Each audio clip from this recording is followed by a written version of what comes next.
അടുത്ത ബാച്ച് എന്നാണെന്ന് ചോദിച്ചത്, അടുത്ത ബാച്ച് നമുക്ക് നാളെ സ്റ്റാർട്ട് ചെയ്യുന്നുണ്ട്. ഓക്കെ, ഇനി കോഴ്സ് ഫീ എത്രയാണെന്ന് ചോദിച്ചത്, കോഴ്സ് ഫീ അതായത് 2 മാസത്തിന് നമ്മൾ ചാർജ് ചെയ്യുന്നത് വെറും 3500 ഇന്ത്യൻ റുപ്പീസ് ആണ്. നിങ്ങൾ ആലോചിച്ചു, വളരെ ചെറിയ ഫീൽ എല്ലാവരും ഇംഗ്ലീഷ് പഠിക്കട്ടെ എന്ന ലക്ഷ്യത്തിലാണ് ഇംഗ്ലീഷ് ഹൗസ് ഉള്ളത്.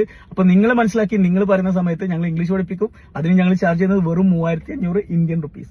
ഓക്കെ, ഇനി അടുത്തത് ആരാണ് ക്ലാസ് എടുക്കുന്നത്? നമുക്ക് ബേസിക് ലെവലിൽ ഞാനാണ് ക്ലാസ് എടുക്കുന്നത്. ബേസിക് ലെവൽ എന്ന് പറഞ്ഞാൽ ഇംഗ്ലീഷ് പഠിച്ചു തുടങ്ങുന്ന ആൾക്കാരാണ്. അപ്പൊ 2 മാസം ഞാൻ കൂടെ തന്നെ ഉണ്ടാവും. അപ്പൊ ബേസിക് ലെവലിൽ ഞാനാണ് ക്ലാസ് എടുക്കുന്നത്. പിന്നെ ഇന്റർമീഡിയറ്റ് ലെവൽ, അത് ഇംഗ്ലീഷ് അത്യാവശ്യം അറിയാം, പക്ഷെ ഒരുപാട് കൺഫ്യൂഷൻസ്, എന്റെ ഇംഗ്ലീഷിൽ കുറെ മിസ്റ്റേക്സ് ഉണ്ട്, സംസാരിക്കാൻ കോൺഫിഡൻസ് ഇല്ല, വാക്കുകൾ കിട്ടുന്നില്ല, അങ്ങനെയുള്ള ഒരുപാട് ആൾക്കാരുണ്ട്. അവർക്കാണ് ഇന്റർമീഡിയറ്റ് ലെവൽ. അതിലും നമുക്ക് ഒരുപാട് ട്രെയിനേഴ്സ് ഉണ്ട്.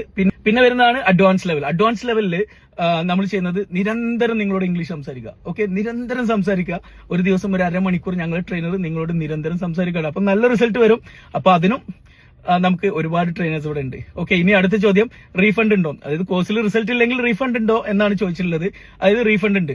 അതായത് നിങ്ങൾ കോഴ്സിൽ ജോയിൻ ചെയ്ത് ഒരു 5 ദിവസം കോഴ്സ് അറ്റൻഡ് ചെയ്യുക. അപ്പൊ നിങ്ങൾക്ക് തോന്നുന്നു ഞാൻ വിചാരിച്ച പോലെയൊന്നുമല്ല, ഒരു പരസ്യത്തിൽ വെറുതെ പറയുന്നതാണ്, ഇപ്പൊ കോഴ്സ് ക്വാളിറ്റി ഇല്ല, ട്രെയിനേഴ്സ് പോരാ, അങ്ങനെയൊക്കെ തോന്നുകയാണെങ്കിൽ ഞങ്ങൾ മുഴുവൻ ഫീയും റീഫണ്ട് ചെയ്യും. ഓക്കെ, അപ്പൊ ഇനി നിങ്ങൾ സേഫ് സോണിലാണ്, നിങ്ങൾക്ക് ഒരു പൈസയും നഷ്ടപ്പെടാനില്ല. കിട്ടുന്നത് നല്ല കോഴ്സാണ്, നല്ല ക്വാളിറ്റി കോഴ്സാണ്. അപ്പൊ ധൈര്യമായിട്ട് അഡ്മിഷൻ എടുത്തോ. നാളെയാണ് ബാച്ച്. ബയോയിൽ വാട്സ്ആപ്പ് ലിങ്ക് ഉണ്ട്, ഇപ്പൊ തന്നെ ക്ലിക്ക് ചെയ്യാം. ലിമിറ്റഡ് സീറ്റ്സ് ആണ്. അപ്പൊ ഇപ്പൊ തന്നെ ക്ലിക്ക് ചെയ്തോ. Thank you so much.